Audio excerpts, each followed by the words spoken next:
दादाजी कहते हैं ना, मन लागो यार, क्या है मन लाग, हाँ मेरो यार फकीरे में, जो सुख है श्री राम भजन में, सो सुख नाही अमीरी में। तो सनकादिक ऋषि इस बात को प्रमाणित करते हुए कहते हैं, सकल भवन मध्य निर्धनास्ते धन्य। तो यहाँ नारद जी ने पूछा है कि ये श्रीमद् भागवत कथा सुन के महाराज प्रमाण तो हमने देख ही लिया, पर और क्या क्या हो सकता है। तो सनकादिक ऋषि कहते हैं कि नारद जी आप पूछते हैं कि विशुद्धिं वदन्तु मह्यं सप्ताह यज्ञेन कथामयेन कृपालुभिर्लोकहितं विचार्यः प्रकाशितः कोपि नवीन मार्ग। नारद जी ने पूछा कथा सुनकर क्या क्या होगा। तो सनकादिक ऋषि बोले कथा सुनकर के ये मानवा पापकृतस्तु सर्वदा सदा दुराचार रता विमार्गगा क्रोधाग्निदग्धा कुटिलश्च कामिना सप्ताह यज्ञे न कलु पुनन्ति ते। क्या क्या होगा कथा सुन करके। तो ये मानवा पाप कृतस्तु सर्वदा सदा दुराचार रता विमार्गगा। सत्संग की क्या महिमा है, कथा की क्या महिमा है, सुनिए। बोले जिसका पूरा जीवन पापमय हो, जिसने पूरा जीवन पाप में ही बिताया हो, यदि एक घड़ी आधी में पुण्य आध और तुलसी संगत साधु की कटे कोटि अपराध, एक क्षण का भी सत्संग हो जाए तो सत्संगति कथय किम न करोति पुंसा। सत्संग से जीवन में क्या नहीं हो सकता, और उसमें भी भगवान की कथा। तो भैया भगवान की कथा जीवित लोगों को तो छोड़ो, लेकिन मरे हुए व्यक्ति को भी तार देती है, उबार देती है। मरने के बाद जो भूत प्रेत आदि बन जाए, ऐसे व्यक्ति का भी कथा कल्याण करती है। तो नारद जी ने सुना तो नारद जी मुस्कुराए। सनकादिक ऋषियों ने कहा क्यों मुस्कुरा रहे हैं। नारद जी बोले महाराज आप कहते हैं तो मान लेता हूं, लेकिन मुझे भरोसा नहीं होता कि प्रेत भी तर सकता है, कोई भूत प्रेत का भी कल्याण हो सकता है भगवान की कथा सुन करके। कहते हैं सनकादिक ऋषि मुस्कुराए और मुस्कुरा करके बोले नारद जी हम आपको एक कथा सुनाते। बहुत समय पूर्व की एक बात है। तुंगभद्रा तटे पूर्वः मभुदपत्तन उत्तमम् यत्र वर्णा स्वधर्मेण सत्य सत्कर्म तत्परा आत्मदेव पुरे तस्मिन् सर्ववेद विशारदः। एक बहुत अच्छा स्थान था, तुंगभद्रा नाम की एक नदी के किनारे तुंगभद्रा का तट, और उस तट के किनारे एक सुंदर सा नगर, इस नगर का नाम उत्तम नगर। आप लोगों ने पहले आत्मदेव जी की कथा कभी सुनी? नहीं सुनी, पहली बार सुना। बड़ा प्रसिद्ध चरित्र है भागवत जी के महात्म्य का। तो तुंगभद्रा का बड़ा सुंदर तट, और तट के किनारे उत्तम नाम का एक नगर। उस उत्तम नाम के नगर में एक ब्राह्मण रहते हैं, उनका नाम है आत्मदेव। अच्छा, ये तो हो गया इस कथा का लौकिक स्वरूप, लेकिन एक स्वरूप कथाओं का आध्यात्मिक स्वरूप भी माना गया है, वैदांतिक स्वरूप भी माना गया है। और हम जब कुछ समय पहले यहाँ आए थे तो माता जी के साथ एक दिन शाम को बैठे थे, तो कई चीजों पे हमने चर्चा की।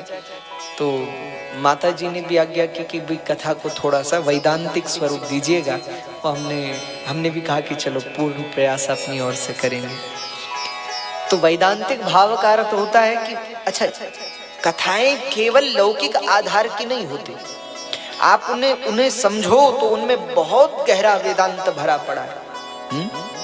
क्योंकि भगवान व्यास ने जब वेदांत की रचना की, ब्रह्मसूत्र आदि ग्रंथों की रचना की, तो भगवान व्यास ने सोचा कलिकाल के लोग वेदांत को नहीं समझ पाएंगे, तो वेदांत को ही कथा में परिणित करके भगवान व्यास ने कथा के माध्यम से लोगों को वही वेदांत का सार सुनाना चाहते हैं। जैसे आपके घरों में छोटे छोटे बच्चे होते हैं ना, तो वो दवा नहीं खाते, क्यों? दवा कड़वी होती है, तो उनको कड़वी दवा खिलाने के लिए, अब तो पता नहीं आप लोग करते हैं कि नहीं, गाँवों में तो पहले होता था, क्या करते हैं दवा के साथ शक्कर मिला देते हैं, और शक्कर मिला करके बच्चों को दवा खिला देते हैं। तो शक्कर क्या है? तो शक्कर है भगवान की कथा है ना। शुद्ध वेदांत कोई हमें सुनाएगा तो समझ नहीं आएगा। भाई ब्रह्म जीव और माया की चर्चा करेगा तो कितनों को समझ आएगा। इसलिए भगवान व्यास ने उसी वेदांत को, उसी गहन वेदांत को सरल भगवान के चरित्र रूपी मिश्री के साथ भागवत जी के रूप में परोसा है। तो उसमें एक आत्मदेव ब्राह्मण रहते, लेकिन समझने वाली बात है ये तुंगभद्रा क्या है। तो बोलिए संपूर्ण संसार ही तुंगभद्रा है। और इस तुंगभद्रा नाम के तट के किनारे जो उत्तम नाम का नगर है, इस संसार में भी एक नगर है। वैसे तो बहुत सारे नगर हैं, लेकिन उनमें भी उत्तम नगर है। अच्छा बहुत समझिएगा, ये कथा किसी और की नहीं है, आप और हमारी है। ये उत्तम नगर क्या है? अच्छा संसार में इतने सारे नगर यानी शरीर, चिड़िया का शरीर है, सिंह का शरीर है, बैल का शरीर है, पशु का शरीर है, मनुष्य का शरीर है, लेकिन सब शरीरों में सबसे श्रेष्ठ शरीर कौन सा है? बोलो। मानव शरीर है, मनुष्य का शरीर है।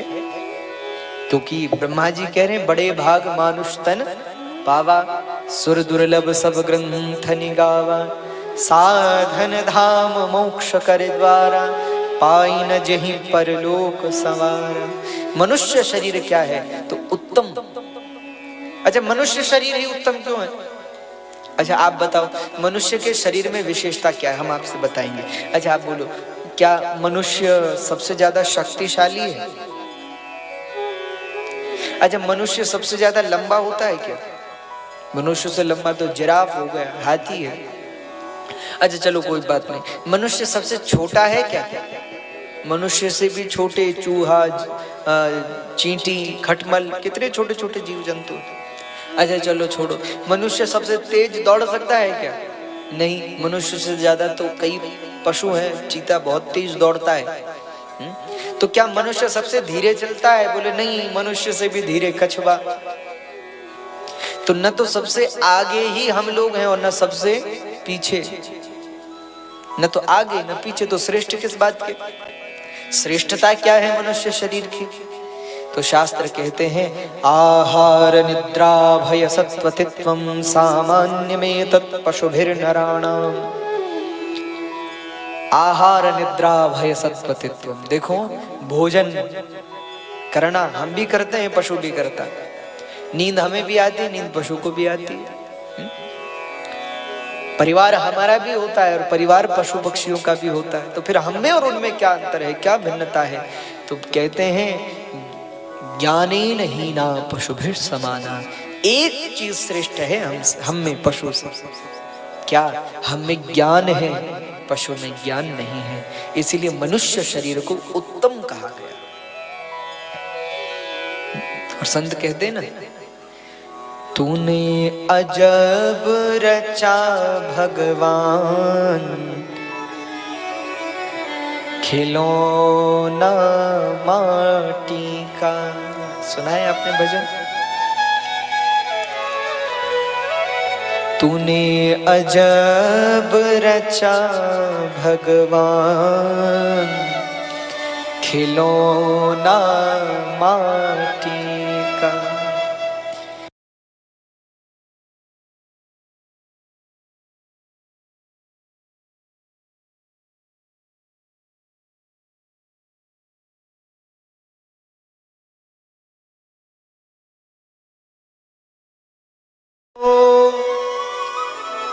कान दिए हरि भजन सुनन को, और मुख से कर गुणगान, खिलौना माटी का।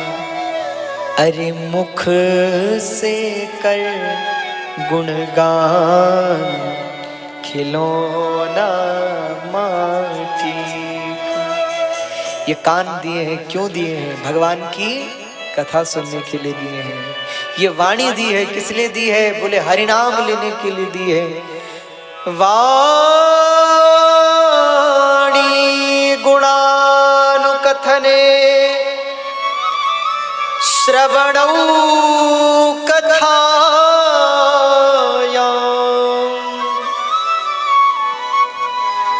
वाणी गुणानुकथने श्रवणौ कथायां हस्तौ च कर्म सुमनस्तव पादयोर्नः स्मृत्यां शिरस्तव निवास जगत् प्रणामे दृष्टि सतां दर्शनीस्तु भवत्तनूना। श्रीमद् भागवत का 10वां स्कंद कह रहा है, 10वें स्कंद में नलकुबर मणिग्रीव की स्तुति का श्लोक है। भगवान की स्तुति करते हुए नलकुबर मणिग्रीव कह रहे हैं, हे प्रभु, ये वाणी से हम आपके नाम का गुणगान करें, इन कानों से हम आपकी कथा सुने, इन हाथों से हम आपकी सेवा करें, ये संपूर्ण मनुष्य जीवन हमारा आपको अर्पित हो जाए। तो भैया मनुष्य शरीर श्रेष्ठ है, क्यों? क्योंकि इस मनुष्य देह से भगवान का भजन किया जा सकता है, केवल इसलिए। अन्य शरीर में रह के भजन नहीं कर सकते, इसलिए उत्तम नाम का नगर कोई और नहीं है, यही मनुष्य देह ही, यानी आप और हम। और इस उत्तम